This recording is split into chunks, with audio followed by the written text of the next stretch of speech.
เอ้ยแอนนานี่สิเว้าเก่งกว่าลูกชายได้เบิ่งทรงนี่ย่านบ่ปานใดเบิ่งถามก่อนย่านห้ำปิ่นมาพี่สิถามย่านในย่านจับไปขายบ่หรือว่าย่านแบบใดจะไปขายคือละตีมาเจ้าก็ย่านแล้วจับอยู่บ่เออจับไปเลยจับจะกระสอบนี่บ่กินเฮือนี่ก็อยู่ไปได้ชื่อจ้ะจากมื้อเลิกไปกินเฮือนี่นะถ้าบ่เฮือยังกินนะอันนี้เฮือเจ้าเด้อเบิ่งถามก่อนล่ะเจ้าคิดซ่าคิดบ่ทันบ่หรือว่าแนวใดมาพี่น้องเนาะเปิดภาพมาก็อยู่เฮือนน้องตุนเด้อพี่น้องเอ้ยเข้ามาหาน้องตุนกับเอื้อยแอนนาเนาะมีตู้คำคือเก้าพี่น้องเอ้ยแวะเวียนมาเนาะหมู่บ้านในเห็นเพิ่นไปหาเก็บผักขี้เหล็กไปขายว่ากับแม่เฒ่าเพิ่นพี่น้องเอ้ยโอ้เอ้ยแอนนาพี่น้องเอ้ยสบายดีเด้อเอ้ยเด้อไปดิโดยแม่เฒ่าไปใช้แหละไปอันนั้นไปคนไปเฮือนนายเตี้ยช่วยยังไงได้เพิ่นไปหายังอ่ะน่ะไปหาเครื่องขายบ่ไปละไปสั่งเพื่อนโอ้โดยเจ้าเฮ็ดยังมื้อนี้ฮะบ่ได้เฮ็ดยังบ่ได้เฮ็ดยังหาก็กวาดทานแล้วบ่กวาดทานไปแล้วโอ้น้องตุนเพิ่นพี่น้องเอ้ยโดยสบายดีแล้วล่ะเด้อเก็บทานบ่ได้จักสอบฮะ3 สอบใช่อันนี้ได้สละยิบแล้วบ่เบิ่งมึงดู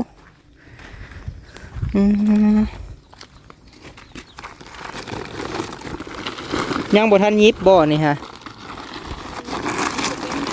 จะยิบบ่เป็น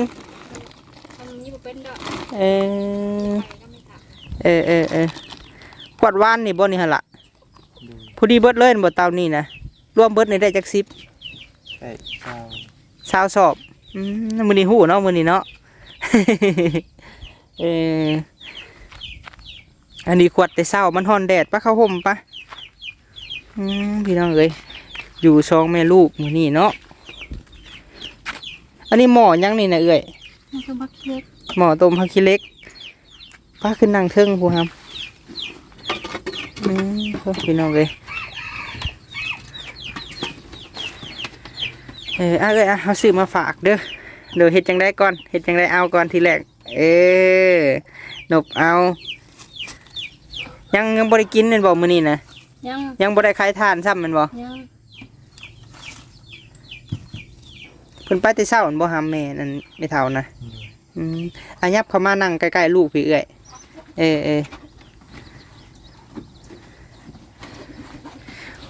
วานนี้เห็นน้ำคลิปละตีเพิ่นไปหายังก่อขายวานนี้ขี้เล็กได้หลายเติบบ่เจ้าก็เป็นเนาะหาเนาะ ต้มไปขายบ่ล่ะเลยว่าเห็นอะไรต้มไปขายขายแบบต้มแล้วก็ปั้นไปขายดิขายแบบไรอ่ะนะขายปั้นละพันปั้นละ1,000บ่แม่น1,000 บาทได้เนาะ1,000 กีบพี่น้องเอ้ยคันสิเว้ากับประมาณก้อนละบาทพี่น้องเนาะหรือว่าบ่ฮู้ซ้ำนะเพราะว่ามันหลายพันกีบเนาะปั้นใหญ่เติบบ่ล่ะประมาณซ้ำใดฮะ3 นิ้วนี่ไปหาขี้เหล็กกับแม่เฒ่าโอ้ย FC ว่าคอมเมนต์ให้บ่าวพามีมาหาน้องตุนพี่น้องเอ้ยโอ้ยายเพิ่นมาเลยเนาะว่าแล้วก็ ไปที่เช้าเพิ่นบ่เพิ่นก็ได้เพิ่นไปได้เช้าไปช่วยฮ้อนเด้ไปได้เช้ามาแต่หายังไม่ตู้ สบายดีเด้อแม่เด้อโดยเราคิดว่าไปหาดูไม้เฮ้ยดูได้หน่อยบ่ได้ทำบ่หน่อไม้นะโดยได้ยังอันนี้ฮะพักนี่ซื้อมาปลูกเท่าไรนี่ฮะบ่ไป10,000คือน้อยแท้3 งาหูนี่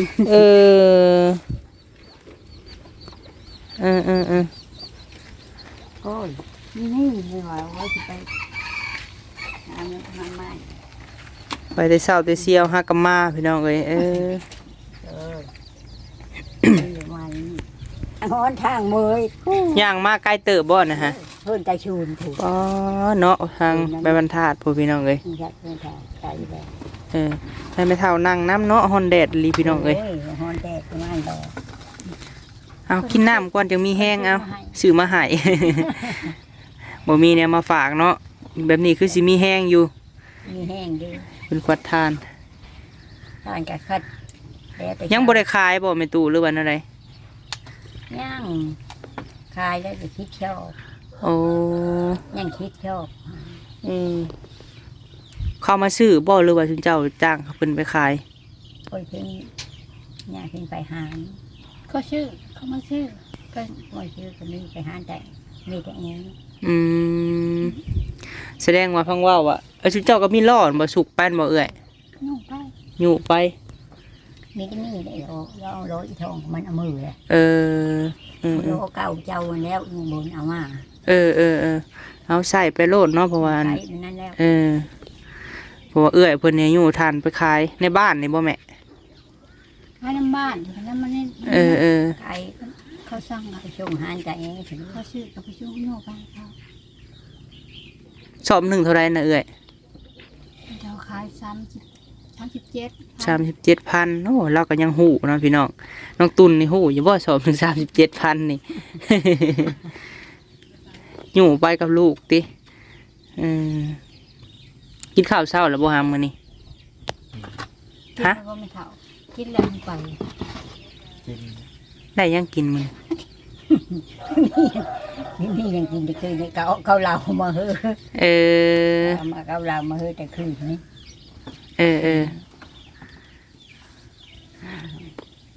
ขวดทานเบิดแล้วไปตัดพื้นอีกกันบ่บาดนี้หาม เลย เราจึงไปชงไปแต่คืนนี่ไม่ถามว่ามีไปละมือ โอ้เพิ่นชวนจะไปตัดไม้บ่มีหมู่เนาะหามเนาะจักสิไปกับไผเนาะนอกจากแม่เฒ่ากับแม่แล้วโลดได้พี่น้องเอ้ย ในบุญก็ไม่ไปแล้วเขาชนะ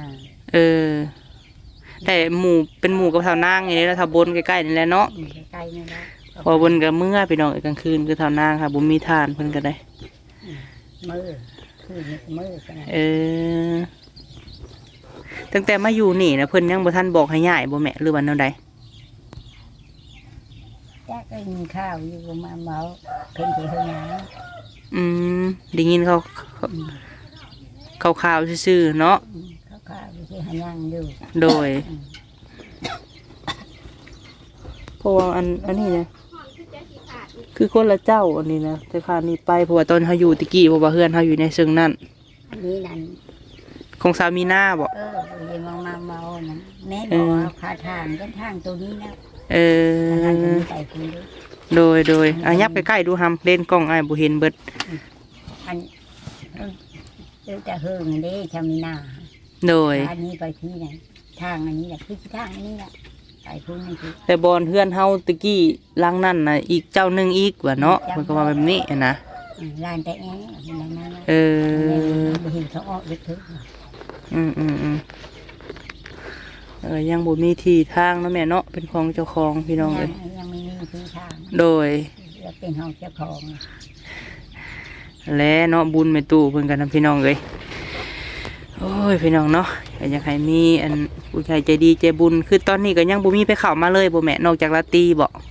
เจ้าละตีมีไปเข้าเลย โดย เจ้าละตีอยู่ในบ้าน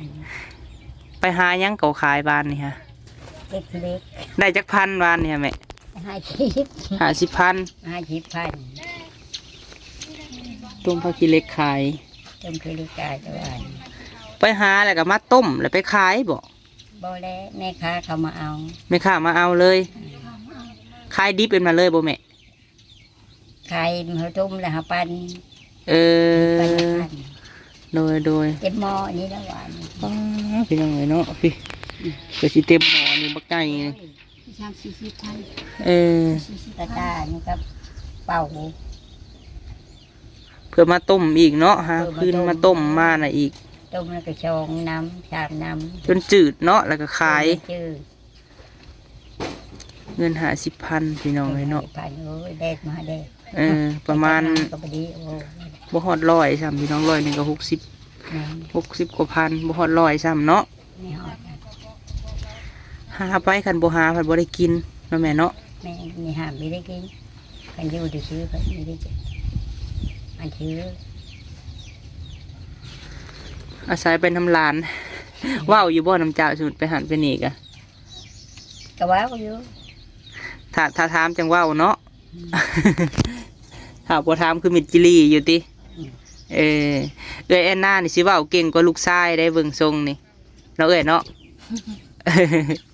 ยังย่านเขาอยู่บ่หาม แย่เนาะ ย่านบ่ปานใดเบิ่งถามก่อนย่านหามปิ่นมาพี่สิถามย่านในย่านจับไปขายบ่หรือว่าย่านแบบใด จะไปขาย ย่านจับไปขาย แบบขายให้เวียดให้จีนนี่บ่คือละตีมาเจ้าก็ย่านแล้วจับอยู่บ่จับไปไว้จับจะกระสอบนี่บ่ มันสิพอดีอยู่บ่กระสอบกลัวบ่สูงหนึ่งเนาะ แม่ ไผสิมาจับเนาะมาเข้ามาหา เอื้อได้ใช้ยาแล้วบ่ยานเท่านะ มันก็ย่าแล้ว อะไรชื่อกันย่าแล้ว ลาตีแห่งมาประจำเนาะ ได้ตี และเฮาว่าเนาะพี่น้องหลายท่านเนาะกะอยากให้เฮานะเข้ามาหาเจ้าแม่เฒ่าเอ้ยเนาะมาซอยถ่ายให้ผู้ใหญ่เพิ่นเห็น ผู้เพิ่นใจบุญสุนทานเนาะเพิ่นอยากซอยเข้ามาคือเฮาก็บ่มีหยังมาให้กะมาซอยให้ผู้ใหญ่เป็นกระบอกเสียงให้เพิ่นบางเทื่อเนาะผู้ใหญ่เพิ่นต่างประเทศเพิ่นเห็นหั่นนะพี่น้องก็อีต้นลาวแหละพี่น้องเอ้ยต้องสู้เนาะเฮ็ดจังไดลานก็ย่านจับบาดนี้อ้าวเฮ็ดจังไดบาดนี้ ทั้งแม่ทั้งลูกเว้ยหากินนะแม่เอื้อยนี่ฮะมันสิเปื่อยเบิดเลยเฮาซื้อแต่หึงเลย มาจอกก่อน มียาแล้วเคยเห็นนะตรงนี้มียาแล้วเคย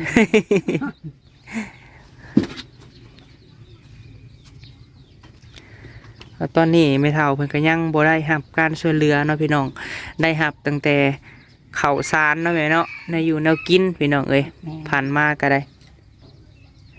ภายในที่เคยเข้ามาถ่ายเจ้าที่ว่าเจ้าจำได้เนี่ย ลายอยู่นะ หลายอยู่เนาะแต่ว่าเพิ่นบ่ได้มาหั่นนะ มาแต่ ช่วงนี้ค่ะเพิ่นบ่ได้มาเนาะ ช่วงนี้มี เออ มาแต่ช่วงที่แล้วนี่ โดยนั่นแหละเนาะพี่น้องถึงว่าคิดไม่ตู้คำสิบ่เป็นกระแสเนาะแต่ว่าเฮา มา ถ้าว่าเฮาเข้ามาถ่ายดุๆเนาะพี่น้องผู้ใหญ่ก็เห็น แต่สำหรับเฮาน่ะ สิได้ยอดวิวบ่ได้ก็ย่าเนาะก็ซอยกันแต่ว่ามีผู้ใหญ่ซอยมากอะถ่ายอะไรพี่น้องเอ้ยโอ้กระติกวันนี้นะเอ้ย จิกมันน้ำมันไม่เท่า ติ๊กน้ำไม่เท่ากินบ่นี่นะ ให้น้ำมันเท่า กินให้น้ำกัน พี่เจ้ากินน้ำอยู่ไสนี่แม่ เป็นชีน้ำก่อน ไปเชื่อน้ำเชื่อน้ำในอยู่ห้าน เออ นี่ก็แทนไปชื้อเลยนะ เออ เอาร้อนนั่นแหละก็ถูกไป อืม ร้อนเจ้าแล้วมันกินมันเฮ่ไปละเราทุกโทษไปเท่าละน้อยนั่นละ โดยบ่ใส่นี่ใส่น้ำน้องเนาะอันล้างหันล้างนี่ได้ซื้อน้ำแท่งน้ำบ่แม่ มีน้ำแทงน้ อืม ำที่เราดีกับยายโรนมิตรจะได้หา โดย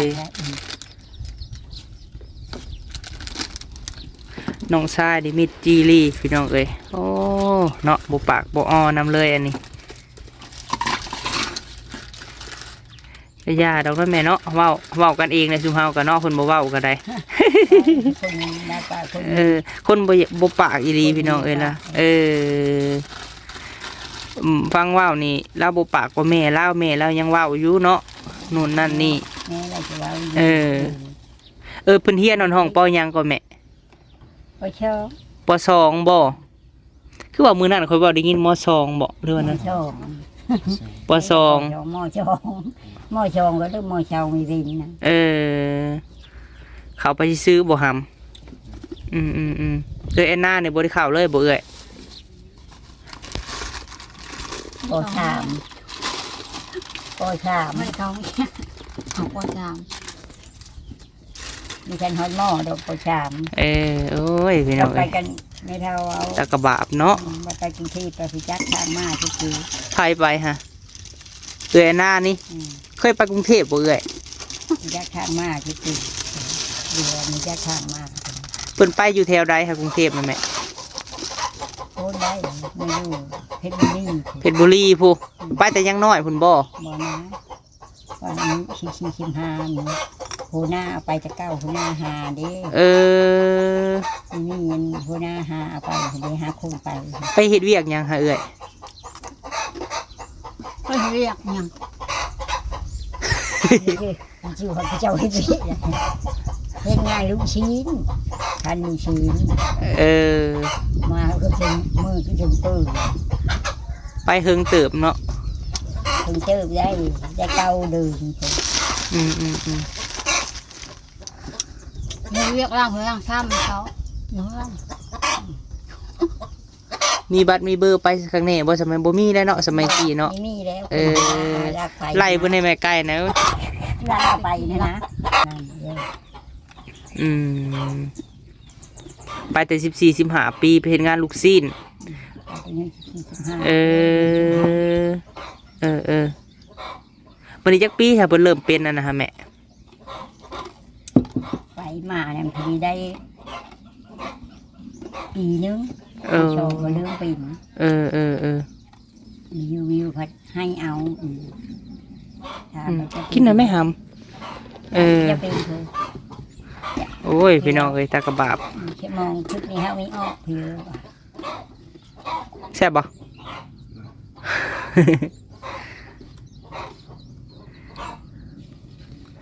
ส่วนลานมีแต่ลาตีเนาะเข้ามาเนาะเฮาก็มาก็บ่จักสิถามหยังพี่น้องเอ้ยเพราะว่า แม่นมีแต่ละตี เพิ่นก็ถามเนี่ยเพิ่นส่วนหลายเพิ่นสิถามแต่เจ้าคือกันบ่ลาตีก็ได้ ทำเม็ดนั้น บ่จักแนวถามพี่น้องเอ้ยเนาะเพราะว่า ทุกคน คือเฮ็ดเวียกเฮ็ดงานก็สวยและน้องเพิ่นก็เฮ็ดแต่เช้าบ่ล่ะจักโมงตื่นมาแล้วเฮ็ดเลยบ่เวียกนะ คือมาแจ้งก็เฮ็ดเลาะจำนอนแหละ มันร้อนแดดเนาะเอ้ยเนาะเราก็ยังรอบคอบอยู่พี่น้องเอ้ยมื้ออื่นนี่ไปไสมื้ออื่นนี่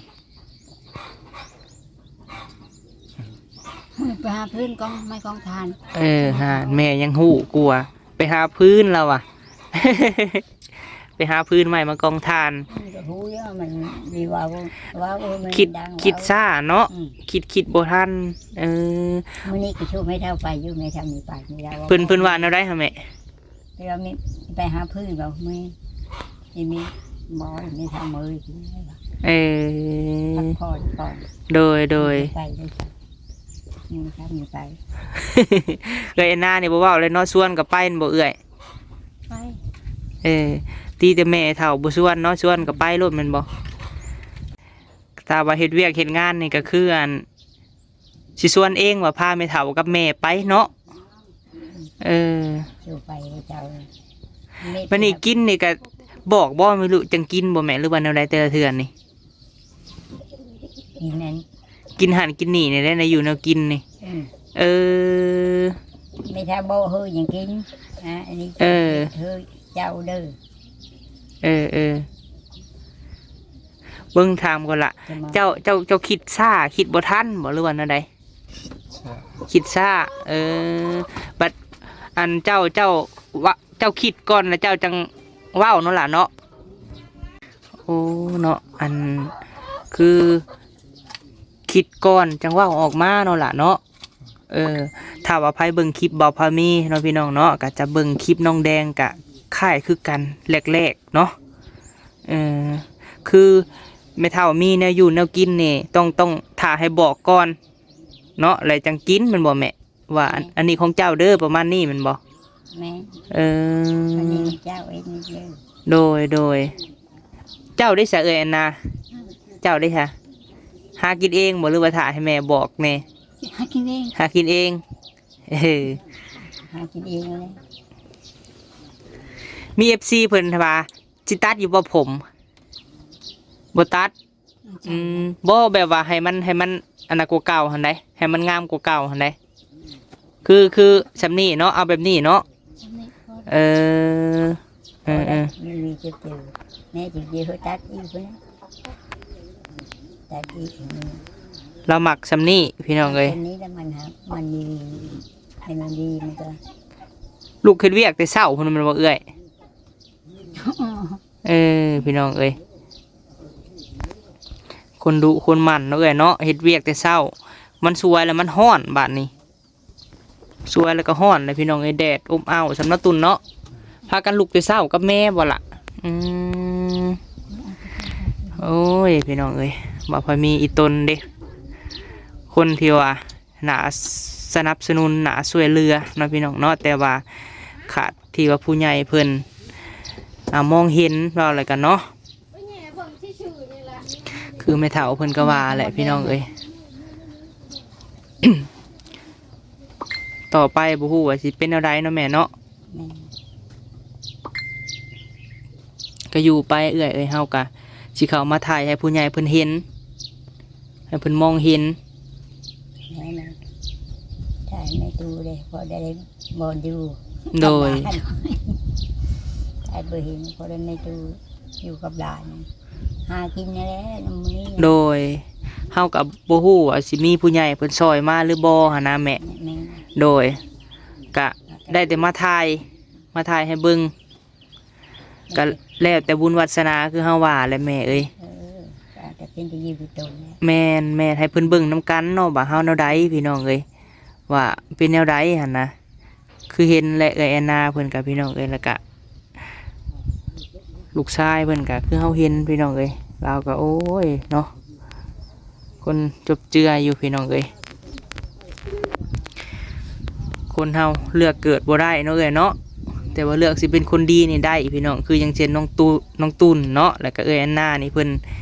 เป็นคนดีพี่น้องเอ้ยที่ว่าบ่แพ้บ้านบ่แพ้เมืองเนาะบ่เคยเว้าเนาะนั่นนี่ใส่ไผแม่นบ่แม่ บอก อยู่ไป ยิ่งไปงบงาดไปพอดี โดยยังไงพี่น้องพิจารณาเบิ่งพี่น้องไอ้เคสนี่เนาะเอาว่าเคสที่ว่าบุกเบิกซะพี่น้องแหละแชร์ให้ออกไปหลายๆส่องทางให้เห็น คือบ่พอมีมาถ่ายก็คือชีวิตจริงเนาะแม่เนาะบ่ได้แสดงแล้วก็บ่ได้อีหยังพี่น้องเอ้ยถ้าไผบ่เชื่อก็มาเบิ่งถ้าว่าเว้าบ่เก่งอีหลีนี่มาถ่ายบ่ได้จะว่าบ่ เพราะหยังเพราะว่าต้องเว้าเองพี่น้องเอ้ยต้องเว้าเองเองนะพี่น้องกินนี่ถ้าว่าบ่เห็นเจ้ามานี่เฮาว่าโอ้ยว่าสิถ่ายได้อยู่บ่ว่าเนาะกินบักละมันเปื่อยเบิดเลย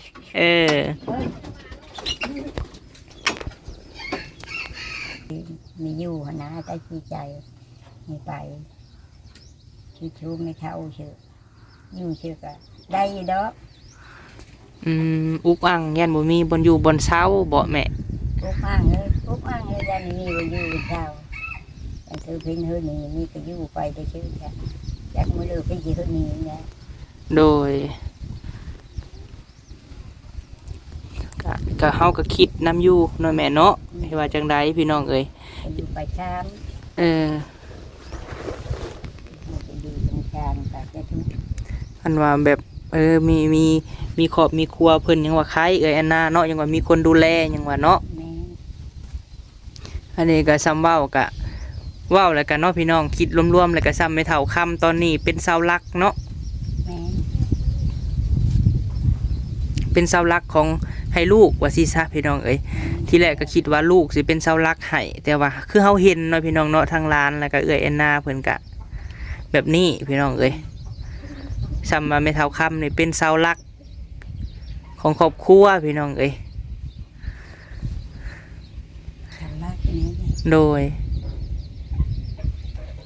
จะว่าเนาได้เฮาก็คิดน้ำอยู่ไม่เท่าเอ้ยตัวนี้กับพี่น้องเพียงแต่ว่า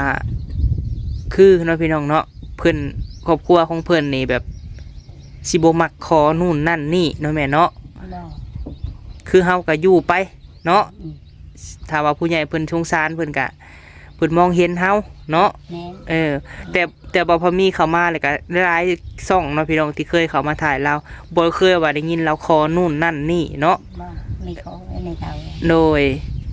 ถ้าว่าเพิ่นให้เฮาก็เอาเนาะแม่เนาะ เพิ่นให้ครับก็เอามีให้ก็ยาก โดย พบมากินกันอันที่เฮาคาดคืนเนาะมีเงิน ชื่อประเดะมีเงินชื่อเต็งโนไม่เท่ากับบิดิเชอร์ไม่กิน บ่มีก็คือบ่ใส่เนาะ มีกับบ่ใช่ เออ นั้นถึงรักติดนี่ เออ เขาเข้าชื่อไปติดดีแล้วมีผู้เยอะเด้ แม่นย่างไปไกลก็ย่างเนาะ ไปไกล เอ กัน อ นะ เออ ไปเคือก็ได้ยาง แม่นแหละ อืม โอ้ยพี่น้องเอ้ยสิว่าแนวใดฟังเด้อล่ะเด้อบาปสิเว้าเด้อพยายามคิดเนาะค่อยๆพยายามสิว่าแนวใดจะสิบอกแนวใดพี่น้องเอ้ยเราก็คิดซ่าแน่เนาะคิดทบทวน คนพาจะมอง เออ ว่าแรกจะมองปุ๊บหรือยังได้ เออ ต้องมีไว้เราจาฮะนะ เว้าจ้าคือแต่เริ่มใหญ่มากกับแบบนี้เลยเห็นบ่แม่ อืม เป็นแนวนี้มาตลอด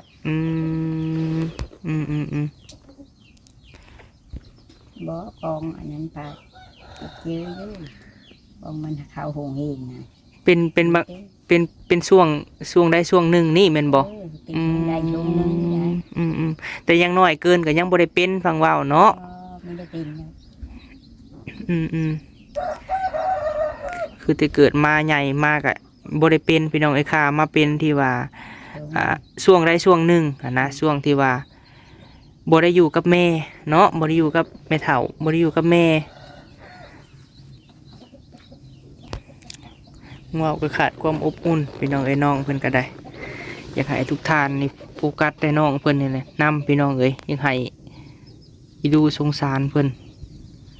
เบิ่งบ่ครับมือจันนะโอ้พี่น้องเอ้ยคนดูตัดเด้อล่ะเด้อเล็บนี่เด้อ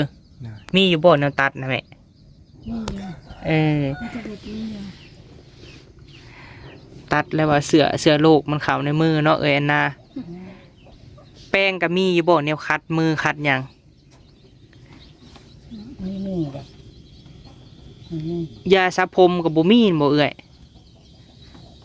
มัดว่ายาสระผมจ้ะ บ่มีติ หลั อื ง ม ยาจะผงกับเม็ดเลย เอาน้องพี่น้องเนาะถ้าว่าไผอยากซอยเพิ่นคืออย่างเช่นเครื่องนุ่งของบ่พามีเนี่ยมันบ่มีพี่น้องเอ้ยเครื่องบ่พามีก็คือพี่น้องฮู้แหละบางเทื่อก็ FC ฝากมาให้นุ่งก็นุ่งเนาะพี่น้องเนาะและถ้าว่ามีก็สิเก็บมาให้น้องเพิ่นตัวใดที่ว่าพอดีเนาะนี่ถ้าว่าไผอยากซื้อให้น้องเพิ่นหรือว่าเครื่องนุ่งแล้วก็ให้เอื้อยเพิ่นเนาะพี่น้องเนาะก็สามารถทักหาบ่พามีได้เนาะพี่น้องสิเป็นสะพานบุญให้กับเครื่องใช้เพิ่นพี่น้องเอ้ยเนาะก็โอ้ยสิว่าแนวใดชีวิตพี่น้องเอ้ยคนเฮาบ่คือกันนะมีแต่ว่าสู้ๆเนาะแม่เนาะขอให้มีผู้ใหญ่ใจดีใจบุญมองเห็นเด้อล่ะเด้อพยายามมันเว้าน้ำเพิ่นพยายามออกคลิปแต่ว่าเพิ่นถ่ายก็ให้ออกคลิปหลายๆให้เพิ่นมองเห็นแหละพี่น้องเอ้ยเอาซะเนาะเดี๋ยวให้เจ้าไปหากินข้าวกินน้ำกันเด้อล่ะเด้อไอ้ก็สิได้ถ่ายให้พี่ให้น้องเบิ่งประมาณนี้เด้อแม่เด้อถ้าว่ามีผู้ใหญ่เพิ่นสดซอยเข้ามาลูกก็สิเข้ามาหาคือเก่าหั่นแหละเนาะ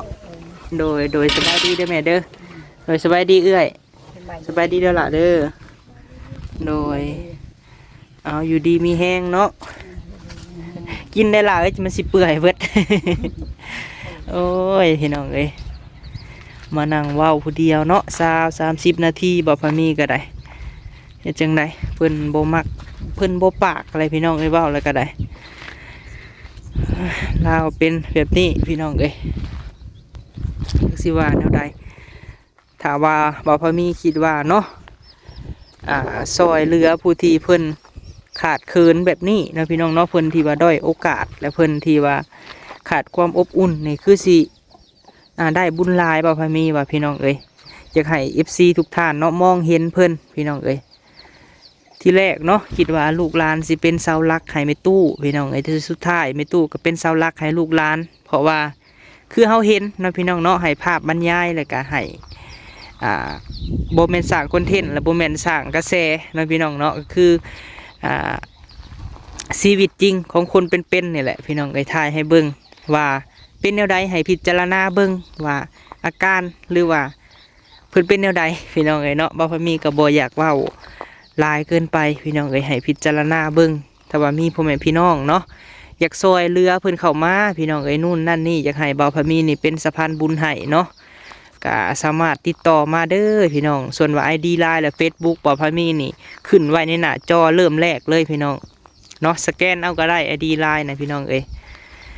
ไปจังได้คลิปนี้ก็ฝากพ่อแม่พี่น้องกดไลค์กดแชร์เด้อเนาะแล้วก็บ่ข้ามโฆษณาพี่น้องเอ้ยพบพ้อกันในคลิปต่อๆไปเนาะจาก